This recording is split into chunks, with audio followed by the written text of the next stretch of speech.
Hello and welcome to this replay. We will take a look at a Zerg versus Zerg matchup on Tal'Darim Altar. My opponent will be my colleague writer from Hasu Tournaments Darthos. We originally started the game to be random versus random, but we both ended up with our main races. I sorry, even though I almost never open any games with direct expansion, I will simply because I know that Darthos knows that. So I assumed he would go for some sort of safe build, and I would therefore gain an advantage. So as you can see, it will be the traditional pool versus expansion opening.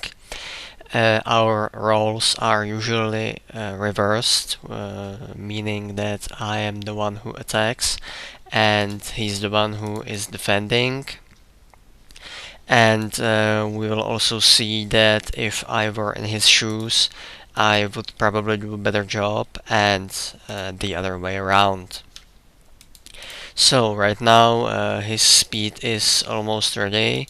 I'm looking at his natural whether or not he's already expanding. He's just sending 4 Zerglings in order to little poke me. This is a very useful trick which you can use to distract your opponents, especially from lower leagues. A natural reaction from people who doesn't know and who don't know anything about it is to withdraw, like, I don't know, 5-6 drones in order to destroy the spine crawler.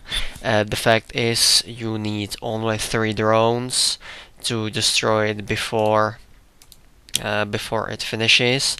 And to tell you the truth, right now, when the queen is nearly finished, 1 drone is more than enough in conjunction with the queen to take care of this spine crawler.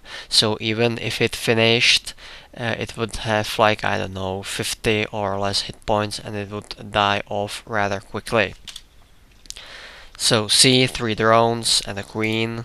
Even though he made a wrong move, I knew that I wouldn't be able to finish it, so it was just to tease him. Another thing is that if you play expansion and you end up with a little more Zerglings than your opponent has, please don't make the stupid mistake of following him, because he will have his speed upgrade much quicker than you, and you will just waste all your Zerglings and ultimately die. So another good idea is to spawn your first queen at your expansion so that it can help you with your defense. And yet another good idea is to get a quick tech building, be it a Banelink Nest or Roach Warren. Both will probably do the trick, and in fact it's a good idea to make both buildings so that you can react accordingly. So here is his little push. Be advised that if I were in his shoes, I would still make more Zerglings, simply because I wouldn't even expand yet and just pump Zerglings to do as much damage as I can. But anyhow, he will just run around, try to do some damage, and I will make a stupid mistake of allowing my queen to leave the creep, and so it will ultimately die, like now. But that doesn't really matter, because I will just make 2 new. I am already having my banelings ready for defense. And notice the positions. First one is here to kill any Zerglings that run around here, and the second is at the usual spot where Zerglings continue to run if they make it through the first spot.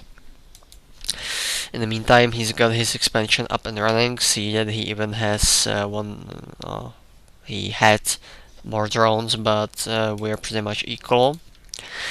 And another important decision he will make is that he will completely omit roaches from his build, and the whole game he will just try to run me over with banelings, which isn't as a good idea as it might sound, because roaches and banelings are way better than zerglings and banelings. But it will be interesting, you'll see. Right now he's just preparing for his first serious attack. See, couple of zerglings, couple of banelings. My baneling trap will work perfectly. See, I evaporated at least half of his zerglings, and I've also have my first couple of roaches ready to fight off this attack. So he didn't manage his banelings well, because all of these fellas will detonate to these roaches, doing next to no damage. So my roaches have even survived that, and he has just wasted like 150 gas for pretty much nothing. Right now I have more drones, and I'm already evolving my +1 missile attacks. That is very important, because once you have it, roaches will kill zerglings on 2 shots instead of 3. It's similar to ground upgrades for zealots if you're Protoss. So he will catch me a lot off guard with his another wave of zerglings, because I don't really have many units to fight it off, neither nor do I have the upgrade, so I'm forced to withdraw my drones. And notice, and a very important thing, if you're in a position like this and you're trying to fight off enemy zerglings, please make sure that you don't build only roaches, but banelings as well, of course, if you have the baneling nest, because you see, even one baneling can turn the battle and make me a little more comfort zone, because he can just run in and, you know, destroy, eliminate my roaches. So in the meantime, as you can see, he's sending in a lot more zerglings, and at the same time he has his expansion up and running. Again, if I were in his shoes, I would have gotten my roach warren like, I don't know, 2 minutes ago, and already if roaches arrived at